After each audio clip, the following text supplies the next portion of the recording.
예, 국민의 소리 장기표입니다. 오늘 정세균 국무총리 후보자 인사청문회가 있습니다.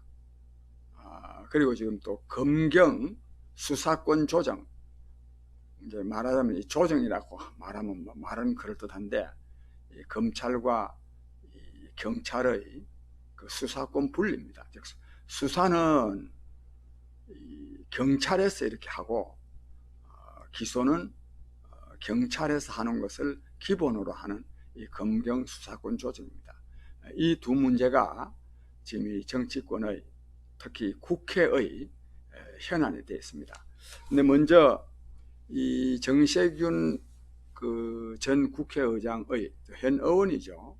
그 국무총리 후보 지명과 관련해서 조금 이따 말씀드리고, 먼저 이 검경 수사권 조정에 대해서 말씀드리는데, 이 사실 원칙적으로는 검경 수사권이 좀 조정될 필요가 있습니다. 말하자면 수사권과 기소권이 좀 분리될 필요가 있습니다. 그런데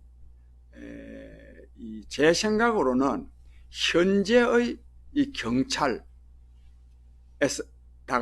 이 수사를 다 맡겨놓는다면 이 수사가 안 될 겁니다. 이게 온갖 자기가 좀 힘세다 하는 사람들이 다 전화를 해가지고 아마 수사관들이 수사할 시간도 저는 없지 않을까, 저는 이런 생각이 듭니다. 그래서 검찰을, 말하자면 이 수사검찰을, 즉 수사를 위한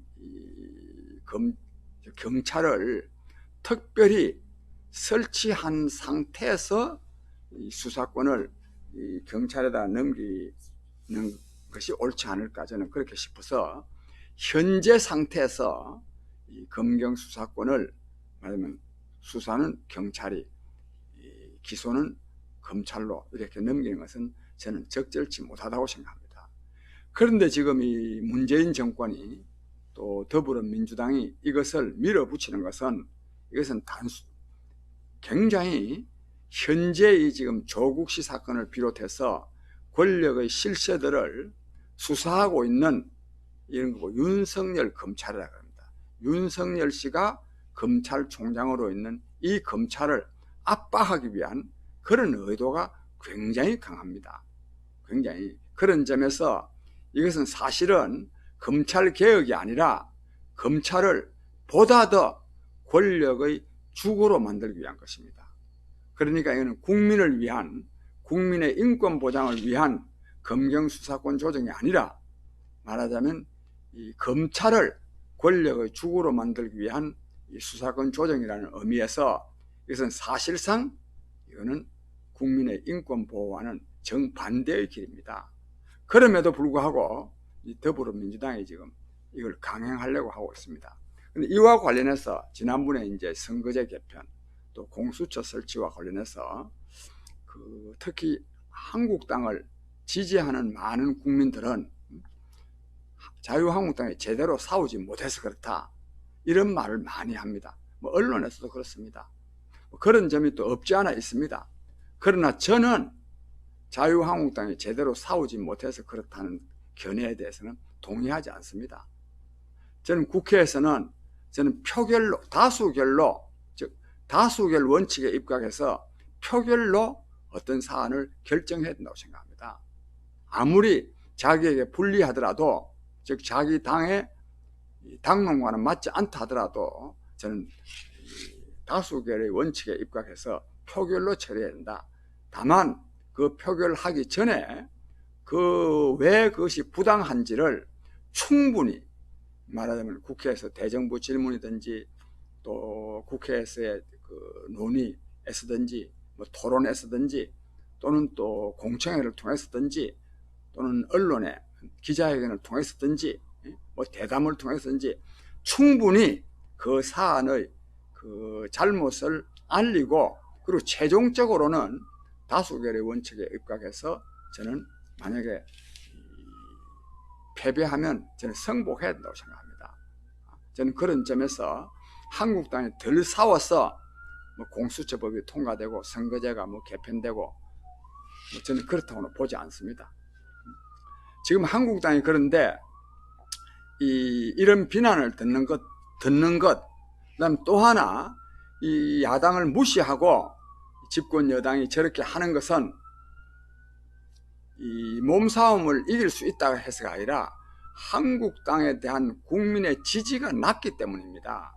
그러니까 몸싸움을 적게 해서가 아니고 한국당에 대한 국민의 지지가 광범하다면 저 사람들이 저래 못하죠.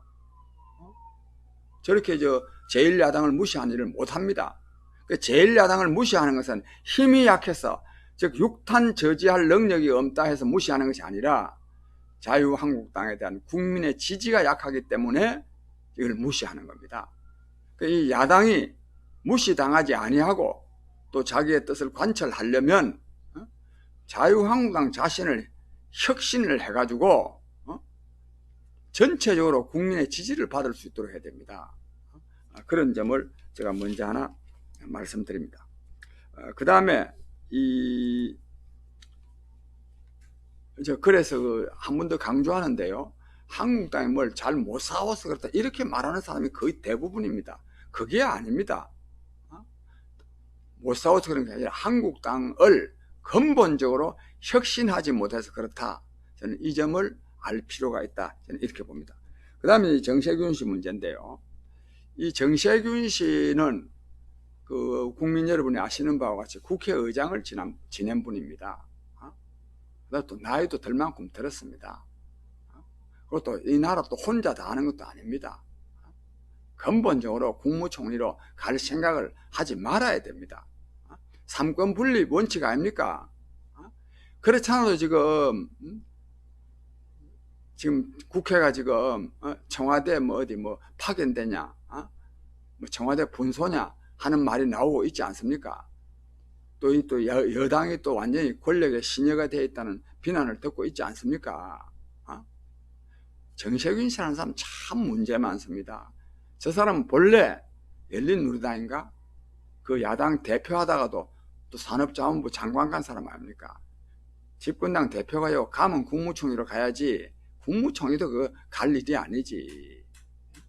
최소한도로 그래 가야 되지. 무슨 장관하고 앉아 있습니까? 또 국회의장까지 한 사람이 무슨 또 국무총리 하겠다고 또 합니까? 또 국회의장까지 한 사람이 또 총선에 또 출마하겠다는 건 또 뭡니까? 정세균 씨 없으면 대한민국이 안 됩니까? 왜 혼자 다 안락합니까? 뭘 잘한 게 있습니까? 정세균 씨가요, 대한민국에서 한 일이 뭐가 있습니까? 내놓을 게 있습니까? 정세균 씨 표, 법 개정된 게 있습니까? 정세균 씨 표, 정책이 특별히 돋보이는 정책을 내놓은 일이 있습니까? 뭘 했습니까? 뭘 했다고 또 국무총리까지 하겠다는 겁니까? 그 다음에 문재인 대통령도요, 이걸 임명하면 안 되죠. 이런 사람요.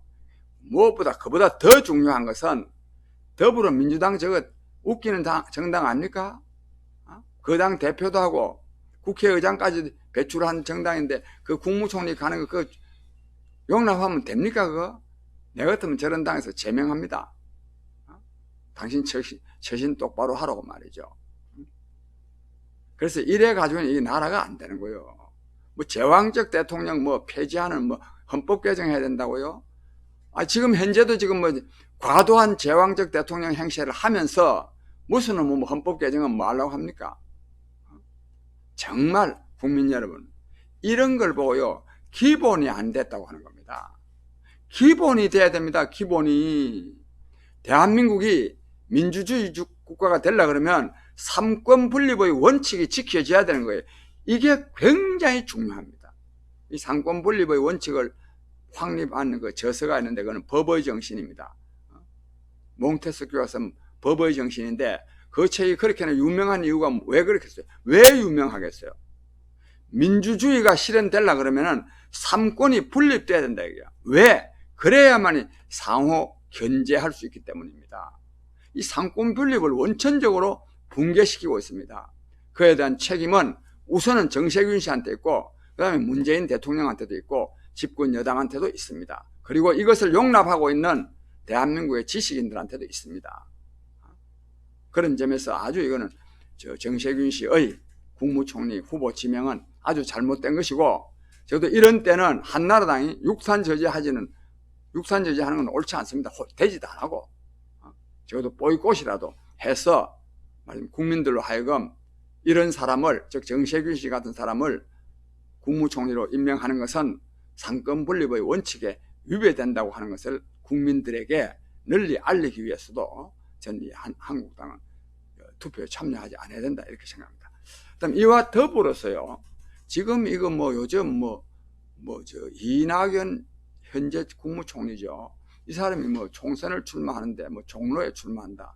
그래가지고 또 자유한국당의 한교안 대표도 종로에 출마하면 빅매치가 이루어진다. 등등 이런 말이 신문에 많이 납니다. 언론인 여러분, 이에 대해서요, 이런 식으로 재미로 이렇게 기사 쓰는 건 옳지 않습니다.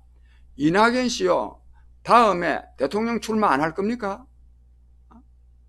대통령 출마한다는 거 아니에요. 그 대통령 출마할 사람이 내년 금년이죠. 이제 4월 총선에 출마하면 됩니까? 2년도 안 남았는데 다시 또 그럼 보궐선거 해야 되는 거 아닙니까? 왜 일부러 그 보궐선거가, 그러니까 설사 대통령이 안 된다 하더라도 후보로 나가면 벌써 사퇴해야 되는 거 아닙니까? 하기야 문재인 씨 같이 옹졸 해서 사퇴 안 하는 사람도 있기는 있습니다만은 원칙적으로 사퇴해야 됩니다. 사퇴 안 한다는 거는요, 그게 말이 되는 소리입니까? 대통령 되겠다는 사람이 국회의원직을 계속 유지하면 그게 됩니까? 그게 근본적으로 대통령 자격이 없는 거요. 국민 여러분, 이것이 지금 대한민국의 현실입니다. 다른 당도 마찬가지입니다. 저는 황교안 씨든 누구든 다음 대통령 선거에 출마할 사람은 국회의원 선거에 안 나가야 됩니다. 저는 심지어요, 저도 당을 만들고 있는데 우리 당에서는 다음에 대통령 선거 나갈 사람은 국회의원 출마하면 안 된다고 하는 것을 서약을 받든지 국회의원 출마한다면 다음에 대통령 선거에 안 나가야 되는 거예요. 이래야 되는 거 아닙니까 이게? 무슨 국회의원이요, 자기 대통령 되는데 어디 거두봅니까? 이러하면 안 됩니다. 더 중요한 일이 있습니다. 대통령이요, 아무나 할 수 있는 데입니까?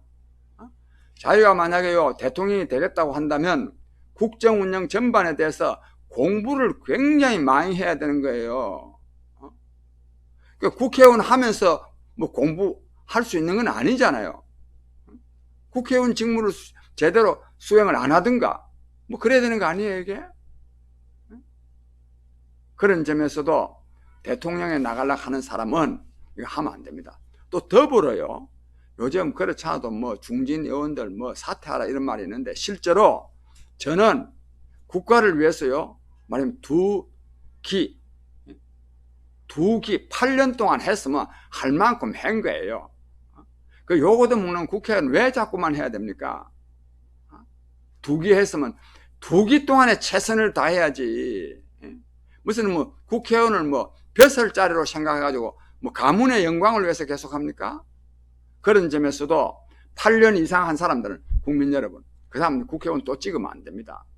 정말로 국민 여러분 찍으면 안 됩니다. 이걸요, 왜 국민이 선택했는데 이런 식으로 말하거든요. 국민의 선택이라고 해서 항상 옳은 것이 아닙니다. 국회의원은 지역구가 있어가지고 거기 경조사 많이 돌아다니고 아는 사람 많이 해놓으면요, 신인이 들어가서 경쟁해가지고 이길 수가 없습니다. 그렇기 때문에 국회의원들은 한 분 하면 계속 하기가 쉽습니다. 내가 당선됐다 이렇게 말할 일이 아니에요, 이거는. 그래서 이래서 어떻게 해야 되겠느냐? 법으로도 규제해야 되지만 국민의 심판으로도 이것을 규제해야 됩니다.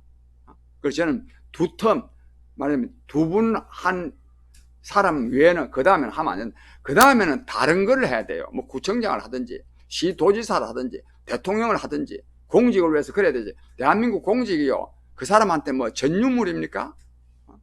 그렇게 하면 안 됩니다. 그런데 국민 여러분, 대한민국에서요, 국회의원이 그렇게 좋다네요. 어디 염라대왕한테 갔는데 갔는데 그런 에피소드도 있던데, 왜 그러냐? 특권이 보장되어 있기 때문입니다. 내가 오늘 이 말씀을 좀 드리겠습니다. 고위 공직자들요, 특권을 폐지해야 됩니다. 특권을. 그래서 저는 차관급 이상의 정무직 공무원 전원 근로자 평균임금 2019년도 기준으로는 320만 원입니다. 320만 원만 월급을 줘야 돼요. 지금 대통령 연봉은요 2억 한 1,000만 원 됩니다.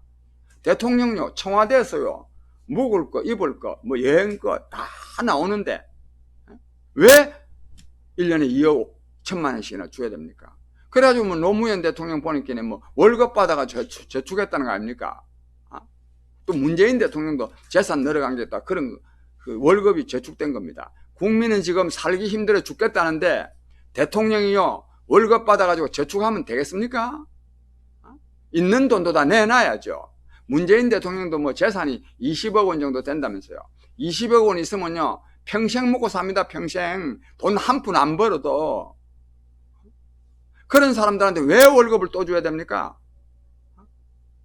다른 사람들도 이 고위공직자들 정무직이라는 건 진급해가 올라간 게 아니고 자기가 하고 싶어서 하는 거예요.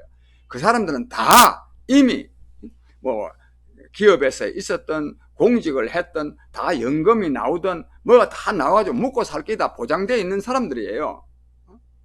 그런 사람들은 국가를 위해서 국민을 위해서 봉사해야 되죠. 왜 월급을 많이 줘야 됩니까?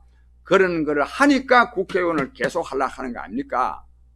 따라서 이 국회의원들 월급을 320만 원으로 해야 되고 그리고 일체의 이 수당을 주면 안 됩니다. 입법활동비라 그래가지고 한 달에 600만 원씩 무슨 명절 휴가비, 차량 유지비, 유류지원비, 차량 유지비는 뭐고 유류지원비는 또 뭡니까? 우표까지 다 줍니다. 우표가까지 또 점심값 다 줍니다. 목욕탕비 다 줍니다. 국민 여러분, 우리는요 이 사람들을요 공복이라고 합니다. 공복. 공적인 복자는 무슨 복자냐? 종복자입니다. 또 노예, 종이다 이게야. 왜? 그래서요 이 고위공직자들의 특권을 이렇게나 보장하고 있는 데 대한 그 중요한 책임은 국민한테 있습니다. 국민 여러분, 제가 마침 이 책을 하나 내는데 장기표의 정치혁명입니다. 장기표의 정치혁명. 여기에 이런 내용을 자세하게 제가 써놨습니다. 저 장기표가 반드시 말하자면 이런 고위공직자의 특권이 폐지될 수 있도록 제가 온몸으로 제가 노력할 겁니다. 이처럼 이런 특권을 다 폐지해야 됩니다. 그 외에 특권 폐지와 관련해서는 제가 이 자세한 사항은 이 책에다가 장기표의 정치혁명입니다. 이 책에다가 많이 써놨기 때문에 여기서 생략합니다. 또 이왕 말 난 김에 제가 이 책과 관련해서 이번 목요일 날 1월 9일 날 오후 5시 광화문에 있는 정동에 있는 프란치스코 회관에서 출판 기념회라는 것을 갖습니다. 좀 책도 좀 사주시고 또 많이 좀 격려해 주시기를 바랍니다. 그리고 또 책은요 이 교보문고 같은데 큰 서점에서 그냥 온라인으로 신청하면 그 서점에 가는 수고도 들고 또 배달비도 별로 안 들고 참 좋은 것 같습니다. 좀 사서 또 저에게 좀 힘을 좀 보태 주시기를 바랍니다.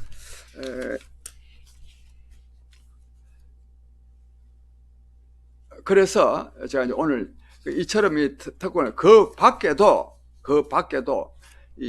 대통령 후보 나갈 사람 아니라 하더라도 아까 말씀드린 대로 공직을 너무 오래 맡도록 하면 안 된다. 이래야 이 정치 개혁이 됩니다.